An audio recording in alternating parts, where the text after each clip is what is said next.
I had a student ask me once, an older student in his 60s, he asked me why Westerners insisted on sleeping in the same bed.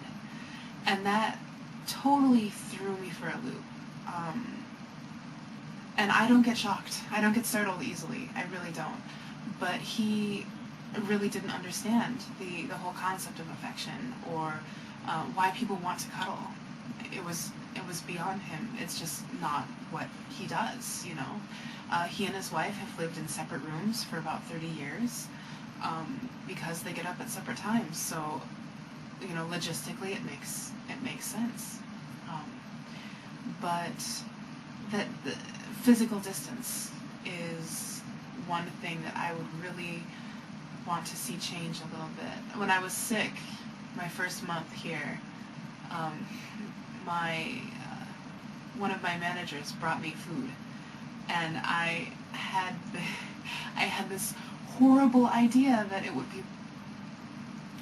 It wasn't horrible at the time. I wanted to hug her and thank her, and she basically stiffened up so much. I felt like I was hugging a tree, and she just the physical contact was just too much. And actually, I've been weaned off of hugging.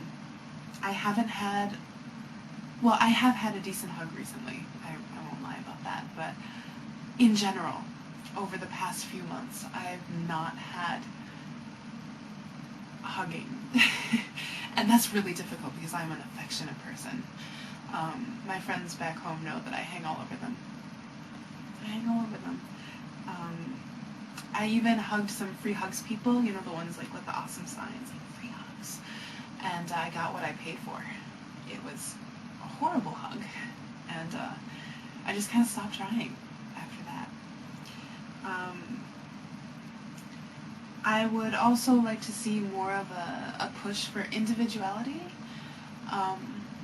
especially among junior high school and high school students. Because in my school, I see plenty of children who are really, you know, they're full of life and their personalities shine through, and there are some who are just so incredibly talented. And then there's just this shift with junior high school. Not to mention that it's difficult with the whole, you know, pubescence thing. But they become really subdued. Anyway, I think affection is important. Individuality is important. It would also kick ass if they had Polish food here. I think, you know what, honestly, I think Polish food would be the ultimate, you know, end all in making this the best country. I mean, that's not arrogant of me at all to suggest, is it? You know, eating some pierogi, and kielbasa, and sauerkraut. And I really, really, really miss Polish food. I love Japanese food. I love Japanese food. It's actually, I think, the best food on the planet. And Japanese sweets are to die for. So good. So good. But Polish food, if there were a way to like have a fusion of Polish and Japanese, I think it might actually be one of the most horrible things possible because they're so opposite, but it could be one of the best things ever. So if anyone out there is dabbling with the idea of a fusion restaurant, think Polish and Japanese, and I will totally taste test it for you. However, I eat anything, so I'm probably not the best judge because I will try everything at least once. Like just last weekend, I had shiraogo tempura, which is deep fried fish testicles. So I will try everything at least once. And they're not much of a taste. The sauce was good though, so if you ever have the opportunity to eat deep fried fish testicles, I say go for it. Why the hell not, you know?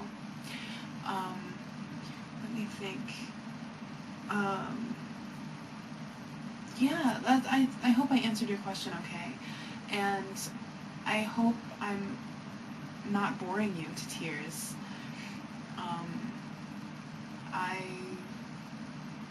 I don't really have the hang of this whole video thing yet, so I hope everyone's doing well.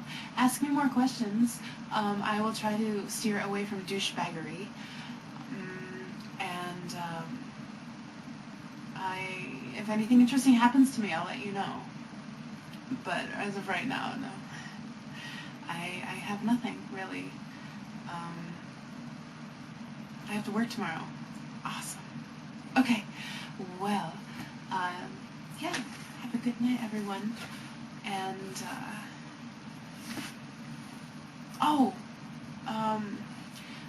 try to remember to recycle. And this video was brought to you by Corn Chocolate. I don't have any of this left. I actually finished it off a couple months ago, but I kept the bag. There it is. That's from Hokkaido, I think. But I recommend you eating this. It's delicious.